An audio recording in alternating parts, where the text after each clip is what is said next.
سعید بن مسیب نے بیان کیا اور ان سے ابو ہریرہ رضی اللہ عنہ نے کہ رسول کریم صلی اللہ علیہ وسلم نے فرمایا کہ مجھے حکم دیا گیا ہے کہ میں لوگوں سے اس وقت تک جنگ کرتا رہوں یہاں تک کہ وہ اس کا اقرار کر لیں کہ اللہ کے سوا اور کوئی معبود نہیں۔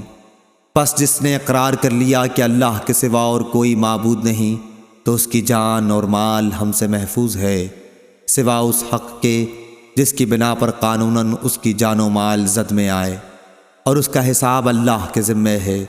اس کی روایت عمر اور ابن عمر نے بھی نبی کریم صلی اللہ علیہ وسلم سے کی ہے۔ صحیح بخاری حدیث نمبر 2946۔ ابن شہاب نے بیان کیا، کہا کہ مجھے عبد الرحمن بن عبداللہ بن کعب بن مالک نے خبر دی اور انہیں عبداللہ بن کعب رضی اللہ عنہ نے۔ کعب رضی اللہ عنہ جب نابینا ہو گئے تھے کہ ساتھ ان کے دوسرے صاحبزادوں میں یہی عبداللہ انہیں لے کر راستے میں ان کے آگے آگے چلتے تھے۔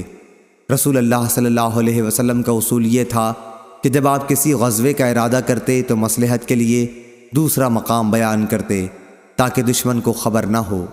صحیح بخاری حدیث نمبر 2947۔ عبد الرحمن بن عبداللہ بن کعب بن مالک نے خبر دی، انہوں نے کہا کہ میں نے کعب بن مالک رضی اللہ عنہ سے سنا، آپ بیان کرتے تھے کہ ایسا کم اتفاق ہوتا کیا حضرت صلی اللہ علیہ وسلم کسی جہاد کا قصد کریں اور وہی مقام بیان فرما کر اس کو نہ چھپائیں۔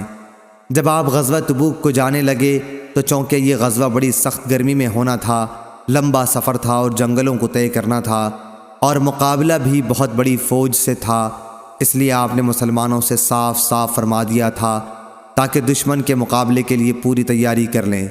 چنانچہ غزوے کے لیے جہاں آپ کو جانا تھا یعنی تبوک، اس کا آپ نے صاف اعلان کر دیا تھا۔ صحیح بخاری حدیث نمبر 2948۔ عبد الرحمن بن کعب بن مالک نے خبر دی کہ حضرت کعب بن مالک رضی اللہ عنہ کہا کرتے تھے کہ کم ایسا ہوتا کہ رسول اللہ صلی اللہ علیہ وسلم کسی سفر میں جمعرات کے سوا اور کسی دن نکلیں۔ صحیح بخاری حدیث نمبر 2949۔ معمر نے خبر دی، انہیں زہری نے، انہیں عبد الرحمن بن کعب بن مالک نے اور انہیں ان کے والد حضرت کعب بن مالک رضی اللہ عنہ نے کہ نبی کریم صلی اللہ علیہ وسلم غزوہ تبوک کے لیے جمعرات کے دن نکلے تھے۔ آپ جمعرات کے دن سفر کرنا پسند فرماتے تھے۔ صحیح بخاری حدیث نمبر 2950۔